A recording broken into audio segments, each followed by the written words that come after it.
Salut tout le monde et bienvenue dans un nouveau point lecture.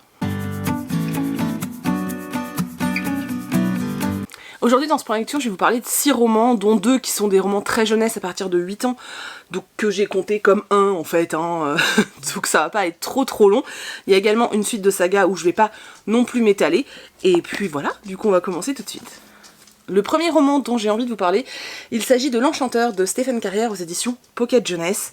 Alors je vais être tout à fait honnête et transparente, j'ai pas vraiment aimé ce roman.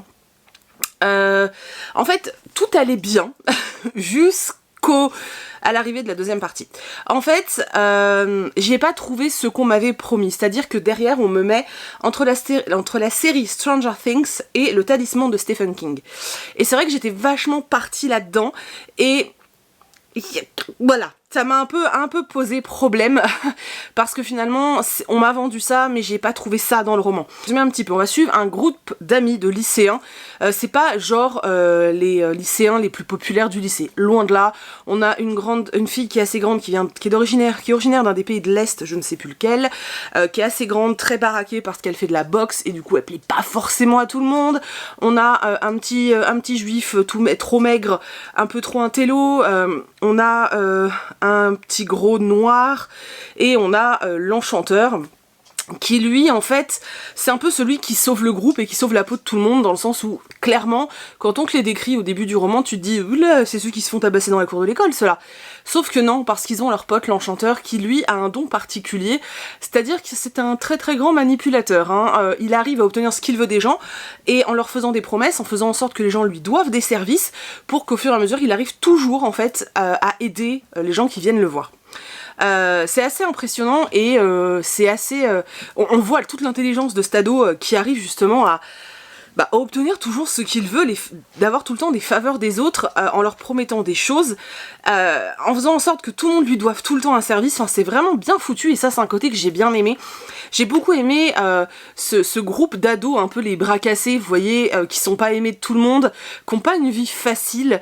Et la première partie du roman, est hyper intéressante pour ça parce que on nous présente en fait ces personnages ensemble et ensuite individuellement.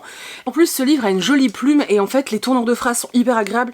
En fait on voit que c'est écrit, on voit que c'est du français à la base, en fait on voit que ce n'est pas une traduction. J'ai rien contre les livres anglo-saxons, j'en lis énormément. Le truc c'est que malgré la traduction on sent en fait que c'est pas du beau français. Je sais pas comment vous expliquer ça. Je sais pas si vous arrivez vous aussi à faire la distinction quand vous lisez un roman, mais quand c'est écrit par quelqu'un qui est francophone, ça se sent en fait. Et là c'est vraiment bien écrit et j'ai aimé ça. J'ai aimé le fait que ce soit bien écrit parce que dès le début je me suis dit ah c'est cool, c'est du young adulte et la plume est cool, tu vois. Et voilà, on nous présentait les personnages, j'aimais bien, je trouvais ça cool. Il y a quelques échanges et conversations entre certains personnages où j'étais un peu en mode... Mais mec, il faut une thèse pour comprendre ce qu'ils racontent ou ça se passe comment en fait? Parce que vraiment, ils ont certaines conversations, t'as intérêt à être concentré quoi. Et alors c'est bien, on prend pas les ados pour des cons, mais c'est vrai que sur le coup, ça m'a un peu surpris. Donc jusque là, tout allait bien. Et puis on arrive à cette fameuse partie où on nous mêle un petit peu de fantastique et où pour le coup j'ai pas du tout accroché. En fait j'ai pas aimé comment ça a été amené. En gros dans la ville où se passe notre histoire, il y a une espèce de série de meurtres en fait et ces jeunes ados vont être mêlés à l'histoire parce que voilà on leur dit de faire super attention etc. Et en fait l'un d'entre eux est malade et mourant, on le sait dès le départ. Il a demandé à son pote l'enchanteur de créer un truc assez spécial pour eux, pour lui en fait, pour sa fin, parce qu'il est fan de comédie musicale. Donc en fait tout le roman va être articulé autour de ça, autour de la mise en place et la mise en scène d'une pièce, donc Le Songe d'une nuit d'été, qui est en plus un de mes livres préférés de Shakespeare, donc autant vous dire que j'étais servie au départ, c'était vraiment cool. Donc voilà, ils veulent mettre en place ça dans leur ville. À côté de ça, on a ce jeune homme qui est malade et qui commence à avoir des espèces de visions cheloues. Et en fait, on va parler un petit peu, alors ceux qui ne veulent absolument pas savoir, je vous invite à zapper, voilà, vous avancez, vous attendez que j'ai un autre livre dans les mains. Et pour ceux qui veulent savoir, vite fait, c'est pas un spoil, mais comme c'est pas vraiment dit dans le résumé, je préfère vous prévenir. Si vous voulez pas savoir, vous avancez. Mais en fait le thème, on parle d'égrégore en fait, donc un peu comme des golems, en gros vous savez cette peur collective qui crée un monstre. Et j'avais très envie d'aller là-dessus parce que je trouvais l'idée géniale et c'était cool, et en fait non, ça l'a pas fait. Mais maintenant que j'y pense, il y a plein de sujets, plein de thèmes, plein de choses super sympas dans ce roman, surtout au niveau de l'adolescence, au niveau du racisme, au niveau de l'embrigadement, au niveau de plein de choses, il y a vraiment des trucs, il est intelligent ce livre, il y a plein de choses, mais c'est pas ce que j'attendais en fait. Moi on me parle de Stranger Things, on me parle du talisman, je m'attendais à autre chose. Et du coup voilà, quand arrive ce côté un peu fantastique, et ben moi j'étais perdue et ça ne me plaisait pas. Et j'ai pas aimé comment ça avait été amené. Voilà, c'est vraiment le truc qui a fait que j'ai pas apprécié ce roman et c'est fort dommage parce que le reste était sympa en fait, et c'est bien écrit, et les ados étaient plutôt attachants, et voilà, mais ce côté-là, voilà, non, ça l'a pas fait. Désolée. Je vais maintenant vous parler de Un cœur pour deux de Shivone Plotza aux éditions Michel Lafon. Vous savez, ce livre dont je vous avais parlé, je vous avais dit que j'aimais beaucoup la couverture là où on nous montre comment faire un cœur en origami. Alors on va suivre une jeune fille qui s'appelle Marlo, qui a 17 ans et qui vient d'être greffée du cœur, enfin qui vient, ça fait 1 an qu'elle a été greffée du cœur, et elle a beaucoup de mal en fait à se réjouir de ce qui lui est arrivé, enfin d'avoir obtenu cette greffe, parce qu'elle sait que quelqu'un a dû mourir pour qu'elle obtienne ce cœur, et elle a beaucoup de mal en fait à accepter ça. Elle a très envie en fait d'échanger avec la famille de son donneur, sauf que bah ils ont souhaité rester anonymes. Alors ça se passe en Australie. Je préfère je vous le dis parce que les lois sont peut-être pas toutes les mêmes. Bref, donc la famille a souhaité rester anonyme. Marlo essaie quand même d'envoyer des lettres, donc elle les donne à l'hôpital pour qu'ils transmettent, mais elle a jamais de retour et ça lui fait beaucoup de mal en fait parce que elle se sent redevable et elle a envie de savoir si la famille de ce donneur va bien. Elle a envie de savoir qui il était. Voilà, elle veut savoir qui lui permet de vivre aujourd'hui. Donc pour elle déjà cette partie-là est très compliquée. À côté de ça, elle vit seule avec sa maman qui est une végane engagée, mais alors c'est même au-delà du véganisme engagé. Elle est militante convaincue. Elle ouvre à ce moment-là un magasin de produits bio, d'herbes et compagnie. Et elle décide de l'ouvrir à côté d'une boucherie. Voilà, c'est assez particulier. Hein. Elle fait bouffer que des graines à ses enfants parce que Marlo a un petit garçon qui s'appelle parce que Marlo a un petit frère qui s'appelle Pip, qui moi m'a franchement fait marrer parce qu'il est totalement extravagant ce gamin. Il n'a qu'une passion dans la vie, c'est se déguiser, mais alors se déguiser de ouf hein. C'est-à-dire que le môme il se lève à 5h du matin pour passer des heures dans sa salle de bain à se déguiser, à se grimer pour être quelqu'un d'autre. Il va à l'école comme ça, il fait sa vie comme ça, sa mère est parfaitement d'accord, tout le monde l'assume. On se moque un petit peu de lui quand même à l'école, mais sa famille part du principe que c'est sa personnalité, que s'il le fait c'est qu'il en a besoin, donc voilà. J'ai aimé cette ouverture d'esprit, j'ai trouvé ça assez cool. Puis il est assez rigolo ce gamin, c'est vraiment le personnage qui m'a moi en tout cas le plus touché parce que vraiment je l'ai trouvé hyper coco quoi. Donc voilà, donc ils ouvrent ce magasin à côté d'une boucherie et la guerre va être un peu déclarée entre Marlo et entre le fils du boucher. Guerre qui va se déclarer à coup de mauvais coups, on va dire justement, de tags, de boyaux et de sang jetés dans une cour, enfin des trucs assez qui vont un peu loin hein, parfois, même si on voit dès le départ qu'en fait ils font ça parce qu'ils se plaisent. Tu sais, c'est un peu comme dans la cour de l'école, je te tire les cheveux pour te dire que je t'aime bien, tu vois. Bah là c'est pareil en fait, et tu le vois et c'est gros comme une maison, et tu sais dès les premiers échanges qu'ont ces deux personnages qu'ils vont finir ensemble. Enfin, ça se voit comme le nez au milieu du visage. Ça m'a un peu gênée parce que j'ai trouvé que ça manquait de tact, ça manquait de... Non pas de tact, ça manquait de... Je sais pas... C'était pas discret, c'était pas fin, c'était pou, tu vois, voilà. On le sait, voilà, on le sait, ils vont finir ensemble. Ils n'ont rien pour s'aimer puisqu'ils sont à l'opposé au niveau de leur... de ce qu'ils sont profondément, puisque Marlo, elle croit profondément à tout ça, à la cause animale, à tout ça. Lui... bah voilà, il aime bien se faire un bon steak de temps en temps, quoi. Donc ils sont vraiment à l'opposé, et malgré tout, ils vont s'aimer. Bon, ça, on le sait dès le départ. C'est pas pour ça que moi j'ai choisi ce roman, même si derrière, on nous met... il y a un moment, il y a une histoire de... On nous met, oui, genre, c'est un Roméo et Juliette version vegan et boucher, tu vois. C'est pas vrai, hein, mais moi je l'ai pas lu pour la romance, je l'ai vraiment lu pour tout le côté... greffe en fait, je voulais savoir comment ça allait être traité. Marlo en fait Marlo va choisir de s'inscrire en fait sur une page Facebook que l'hôpital lui recommande, où il y a pas mal d'échanges entre des familles de donneurs et des greffés en fait, et elle lui dit voilà, peut-être que tu tomberas sur la famille de ton donneur et que vous pourrez échanger. Elle va commencer à tomber sur quelqu'un et elle va s'immiscer dans la vie de la famille de son donneur sans leur dire en fait. L'histoire c'est ça, voilà. Et alors, j'aimais beaucoup au départ parce que j'aimais beaucoup le style, j'aimais beaucoup la narration de Marlo qui était très incisif, tranchant, elle faisait des comparaisons qui étaient super drôles, et vraiment les premières pages, les premiers chapitres, j'ai trouvé ça drôle, c'était, voilà, j'adorais cette personnalité qui était forte, qui, je vous dis, qui faisait des comparaisons complètement what the fuck par rapport au lycée, par rapport à plein de choses, c'était incisif, c'était sympa, quoi. Et puis, à partir du moment où elle s'immisce dans la vie de la famille de son donneur, et à partir du moment où sa relation avec le fils du boucher prend un peu plus d'ampleur, et bien tout ce côté-là disparaît.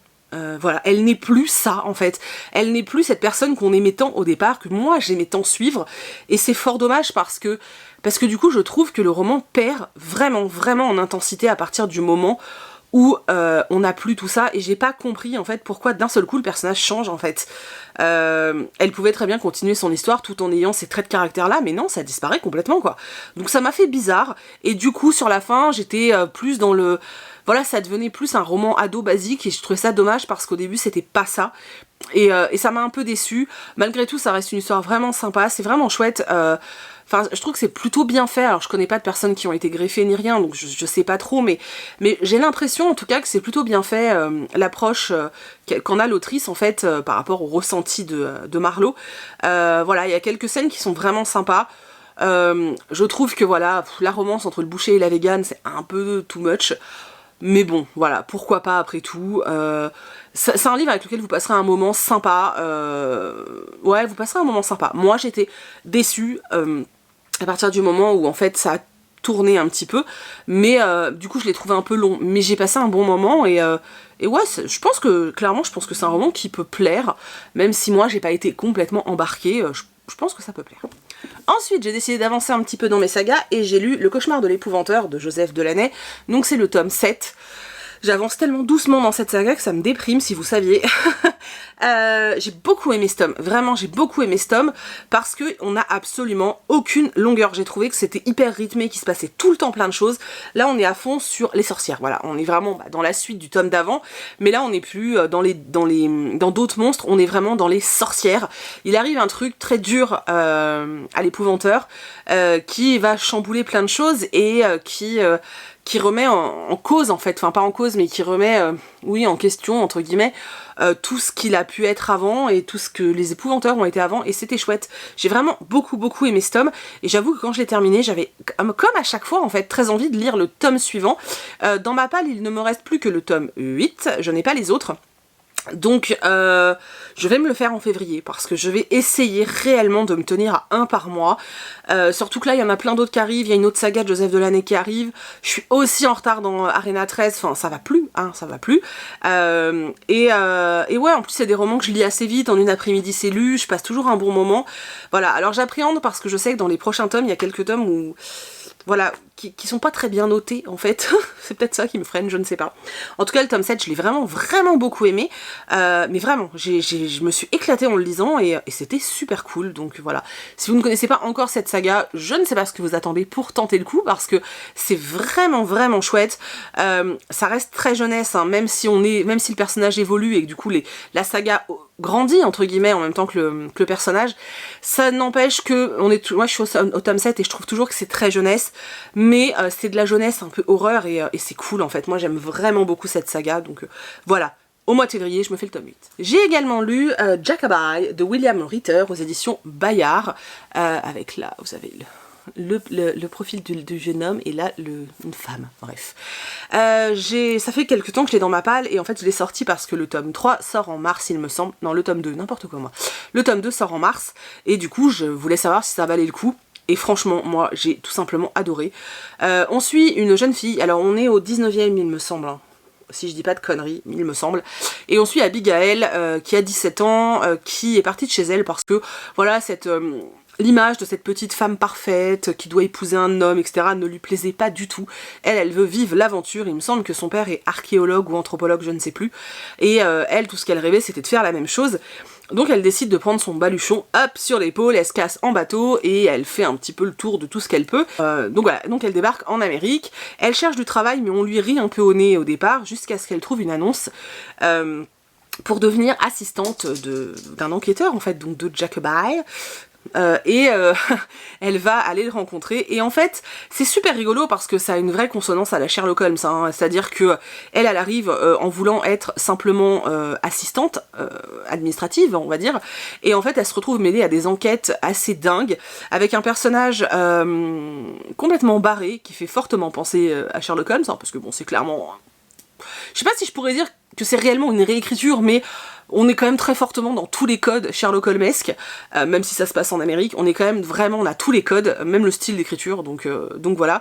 Elle va se retrouver mêlée à tout ça, elle va découvrir que chez ce jeune homme, il y a même des esprits, et que toutes les enquêtes auxquelles il est mêlé ont un côté surnaturel. Et c'était vraiment chouette, j'ai vraiment beaucoup aimé. J'ai vraiment beaucoup aimé. Vous savez que de toute façon c'est un style que moi j'adore, et là je trouve que c'est particulièrement bien fait, en tout cas pour ce tome 1.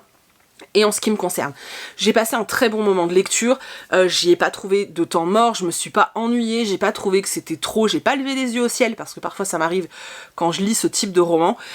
J'ai aimé en fait tous les personnages, et j'aime ce côté Sherlock Holmesque, tout simplement, mêlé à du fantastique. Je trouve que ça match super bien, et j'adore, vraiment j'adore. Et je n'ai qu'une envie maintenant, c'est de lire le tome 2, je pense que c'est une saga que je vais suivre fortement. J'espère en découvrir encore plus, parce que là du coup on a le début du binôme, et puis on a forcément une enquête policière, on a tout ce côté, les rapports entre Jacobi et la police, non c'est vraiment chouette, voilà, moi j'ai vraiment beaucoup aimé, et si vous aimez tous les univers de Sherlock Holmes et tout ce qui est enquête etc, je pense que vous allez passer un extrêmement bon moment, voilà. Et je vais maintenant vous parler de deux petits romans qui font partie de la collection, enfin de la nouvelle collection, puisqu'elle est pas très vieille, hein, de chez Scrineo. Donc voilà, ce sont ces deux petits livres-là.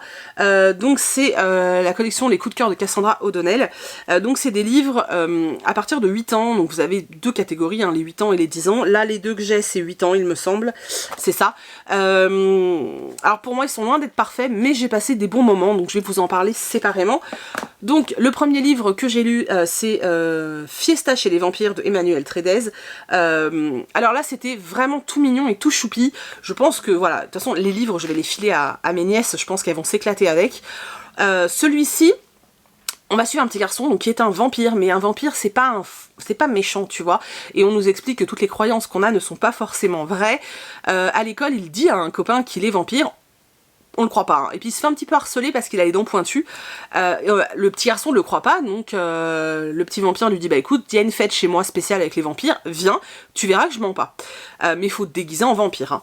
Donc le jour de la fête arrive, et le jour de la fête, il y a également une petite fille qui n'était pas invitée qui débarque, tout simplement parce que ses parents se sont trompés de fête. Ils arrivent, ils déposent leur gamine, ils cherchent même pas à savoir si c'est la bonne teuf. Hop, je te laisse ma fille, elle est déguisée de toute façon, donc tout va bien. Et du coup, on va être à cette petite fête où on a que des vampires, et on a deux petits enfants qui ne sont pas des vampires et qui découvrent l'univers des vampires. C'est tout mignon, c'est plutôt bien foutu. C'est pas dingue, mais c'est mignon. À partir de 8 ans, ça ira très bien, c'est écrit extrêmement gros. Au niveau de l'écriture et au niveau du style, c'est très facile.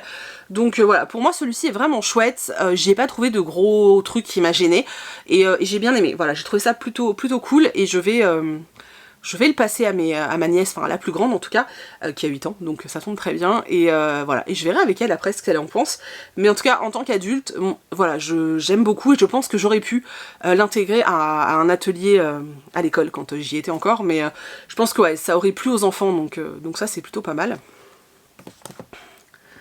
Et ensuite on a celui-ci, Pimprenel descend du ciel de Emmanuel Malmaison, toujours dans la même collection, et alors celui-ci me pose plus de problèmes. Alors, on suit Pimprenel qui est un ange gardien, mais qui est pas un très bon ange gardien. Donc Métator, qui est son chef, lui dit « Ouh là là, toi t'es pas, hein, je vais te donner une bonne leçon, je t'envoie sur Terre, tu vas vivre la vie d'une petite fille, et jusqu'à ce que le signe se révèle, tu n'auras pas de pouvoir, et tu devras aider quand même les gens. » Donc Pimprenel est envoyée sur Terre, donc du début à la fin, donc elle va atterrir dans le ventre d'une femme, et puis naître, et voilà, comme un enfant, comme les autres. Comme les autres, pas tout à fait, parce que ses parents conduisent un camion et sont routiers, en fait, on va dire. Du coup, elle vit pendant très longtemps comme ça, jusqu'à ses 9 ans, où quelqu'un va dire à ses parents « Oh, c'est pas très bien, votre fille va pas à l'école ?» Et là, ils se disent « Ah oui, c'est vrai, Et si on prenait un appartement, donc ils prennent un appartement, mais ils ne savent rien faire, ses parents. C'est-à-dire que ses parents, c'est des gros demeurés, hein, clairement. Ils savent pas faire à manger, donc c'est Paprenelle qui fait à manger. Ils ne savent pas décorer, donc c'est Pimprenelle qui fait la déco de la maison. Ils ne savent rien faire. Et ensuite, elle doit aller à l'école. Donc elle va à l'école, sauf que ses parents sont très malheureux de devenir sédentaires. Donc qu'est-ce qu'ils font? Ils s'en vont. Ça, ce côté-là, je vous assure... Non, pour moi, c'était pas possible. Pour moi, c'était pas possible. Où t'as vu qu'on laisse une gamin de 9 ans vivre tout seul, quoi. Enfin... Non. Enfin, je sais pas, non. Je sais pas. Ça a beau être de l'imaginaire, non, moi j'adhère pas du tout. J'ai pas compris. Voilà, ça j'ai pas aimé, c'est un côté que je n'ai pas aimé, je suis honnête. Ça m'a agacé même, vraiment ça m'a agacé. Je déteste quand on donne ce genre de rôle aux parents. Dans un roman, j'aime pas ça, voilà, j'aime pas ça, donc je suis désolée, je suis un peu dure, mais j'aime pas. Donc voilà, donc Paprenelle vit toute seule, elle va à l'école, et là, elle découvre qu'elle a pas d'amis, mais en même temps, elle est pas sociable, la gamine, hein, elle a jamais vécu en société réellement, donc c'est un peu compliqué. Finalement, elle va se faire une copine qui est un peu la gamine qui est pas trop aimée à l'école. Elles vont devenir potes, donc ce qui est plutôt cool. Et surtout, il y a un autre truc hyper stigmatisant et que j'aime pas non plus, c'est que là, on nous intègre une maîtresse qui est... Mais elle est monstrueuse, c'est-à-dire que c'est même pas qu'elle est pas sympa, c'est qu'elle est monstrueuse, mais vraiment quoi. Et moi j'aime pas ça, voilà, j'aime pas ce côté, dans ce roman c'est ça, c'est soit les adultes sont des débiles, soit les adultes sont méchants. Et non, moi j'adhère pas à ça, et je pense que le roman est sympa, mais en fait j'ai bloqué sur ces deux éléments-là, et je n'ai pas réussi à aller au-delà de l'histoire. J'ai tout lu. L'écriture est sympa, hein. Pour les enfants c'est écrit comme il faut, il n'y a pas de souci. Je pense que les enfants eux vont apprécier parce que voilà, ça peut être drôle, oui ça, voilà. Mais moi en tant qu'adulte, non, le fait qu'on place les adultes comme ça, ben non, voilà, non. Ça, j'ai pas du tout aimé et c'est dommage parce que j'aurais bien aimé, voilà. Mais non, je peux pas, je suis hermétique à des romans où l'adulte est soit débile, enfin soit neuneu, tu vois, qui sait rien faire, qui se rend compte de rien, soit il est fortement méchant. Je suis désolée, on peut faire une aventure avec des enfants, même si c'est eux les héros, si c'est eux qui résolvent les problèmes, etc., sans placer les adultes dans cette situation-là, quoi. Voilà, j'ai beaucoup de mal... Ou alors on contrebalance, c'est-à-dire que... si on a une instite aussi méchante, parce que là, elle est vraiment, vraiment méchante. En plus, la raison pour laquelle elle est méchante, c'est pas, voilà, quoi. Mais, bon, ça donne un petit message, on va dire, hein. Mais c'est vrai que... ouais, c'est vrai que... non, dans ce cas-là, fallait contrebalancer avec d'autres personnages adultes, peut-être au moins un qui avait un rôle sympa, tu vois, voilà. Par contre, au niveau des messages, en tout cas pour celui-ci, sur Fiesta, j'ai bien aimé le fait que, voilà, on parle, finalement, on aborde un peu le sujet de la tolérance et il ne faut pas se fier aux apparences, tu vois, et l'habit ne fait pas le moine. Voilà, et ça c'était plutôt cool au niveau des messages. Sur celui-ci, j'en sais rien parce que je vous dis, j'ai bloqué, voilà, j'ai fait un blocage et c'est dommage, voilà. Mais je vais quand même le passer à ma nièce et puis j'avoue que j'ai vraiment hâte de savoir ce qu'elle en pense. Elle va le lire avec sa mère, je pense, parce qu'elle aura la flemme de le lire toute seule. Mais ouais, j'ai vraiment pour le coup hâte de savoir ce qu'elle en pense. Est-ce que ça la fait rire? Est-ce que j'ai envie de savoir comment elle réagit en fait, tout simplement. Ouais, j'ai très hâte d'avoir le retour de ma nièce, voilà. Donc voilà, c'en est tout de ce point lecture, j'espère qu'il vous a plu, que vous avez fait peut-être des découvertes. Comme vous avez vu, j'ai quand même eu des déconvenus, hein. On peut pas toujours avoir des super lectures trop sympas, mais bon, il y en a quand même eu des chouettes, j'ai quand même passé des bons moments de lecture, donc c'est le principal. N'hésitez pas à me dire, vous, quelles ont été vos dernières lectures, si vous avez eu des grosses déceptions, ou si vous vous êtes éclaté. N'hésitez pas à me dire aussi si vous êtes comme moi et qu'il y a certains sujets ou certaines choses quand elles sont tournées comme ça vous plaît pas. Par exemple moi, mon truc avec les adultes là, est-ce que il y a un truc comme ça qui est totalement rédhibitoire pour vous dans un roman et qui va vous braquer d'office? Je suis vraiment très curieuse de savoir ça. Voilà, je vous attends dans les commentaires, j'essaye vraiment de répondre, mais en ce moment c'est vraiment très très compliqué. Je pense que ça ira mieux fin février, mais pour l'instant j'ai beaucoup de mal en fait. Je lis tous vos commentaires, mais j'ai énormément de mal avoir le temps de répondre. Du coup, voilà, j'espère que vous m'en voulez pas trop, hein. Voilà. En tout cas, moi, je vous attends parce que j'ai vraiment hâte de lire tout ça. Je vous fais plein d'énormes bisous et je vous dis à bientôt dans une prochaine vidéo. Bye!